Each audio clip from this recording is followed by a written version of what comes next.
اوکی، اگر بخوام جواب این سوال رو به صورت دقیق بدم، نیاز به زمان بسیار زیادی داره، ولی به شکل تیتروار میگم تا بتونم جان مطلب رو خدمت شما ادا کنم. خوبیایی که تحصیل توی چین داره، میشه گفت که بحث هزینه هست توی سرتیتر این موضوع قرار داره. با توجه به شرایط کنونی و قیمت‌های ارزی، در حال حاضر کشوری که هم مدرک معتبری داشته باشه، همین که از نظر اقتصادی به صرفه باشه، در حال حاضر میشه گفت که کشور چینه. چرا؟ برای اینکه شهریه‌های دانشگاهی به نسبت پایینی داره نسبت به مقایسه با کشورهای دیگه.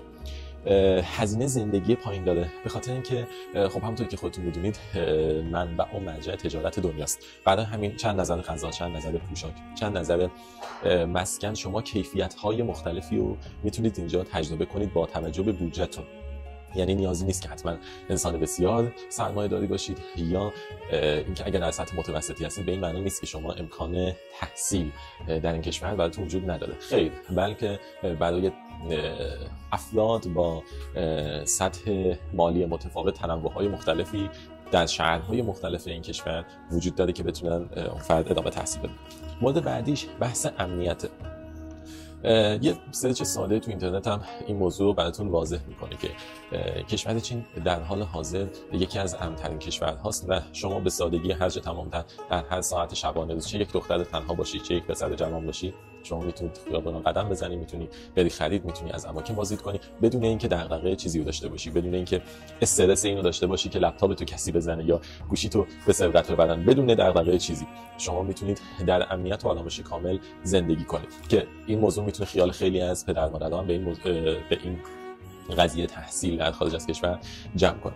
و موضوع بعدش بحث اعتبار مدارکه. چه شما رشته‌های مهندسی، چه رشته هنر و چه رشته پزشکی بخونید، دانشگاه‌های زیادی. اولا که کشور چین کشور پهناوریه و این امر باعث شده تعداد دانشگاه‌های بسیار زیادی داشته باشه که تقریبا میشه گفت که بالای 90% این دانشگاه‌ها مورد تایید وزارت علوم ایران و وزارت بهداشت ایران هست. یعنی شما چه رشته‌های مهندسی و شاخه هنر بخواید بخونید، چه رشته‌های علوم پزشکی با تمام زیر شاخه‌هاش، شما پس از پایان تحصیل میتونید به ایران برگردید، میتونید مدرکتون رو معادل سازی کنید و میتونید در ایران و یا هر کشور دیگه‌ای ادامه تحصیل یا ادامه فعالیت کاری بخواید بدید.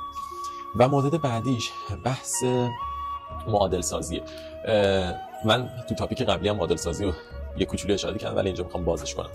شما ببینید ما دانشگاه‌های محدودی تو دنیا داریم که بعد از ادامه تحصیل کشور ایران اون مدرکش رو معادل سازی میکنه و شما میتونید ادامه کار رو فعالیت کنید، به خصوص رشته‌های پزشکی که این موضوع در کشور چین حل شده است، به خاطر اینکه شما بعد از اینکه از دانشگاه مورد تایید فارغ التحصیل میشید به راحتی میتونید برای تخصص یا برای اشتغال در بیمارستان یا مطبی هر جای دیگه توی ایران اقدام کنید و بدون هیچ مشکلی ادامه فعالیت بدید.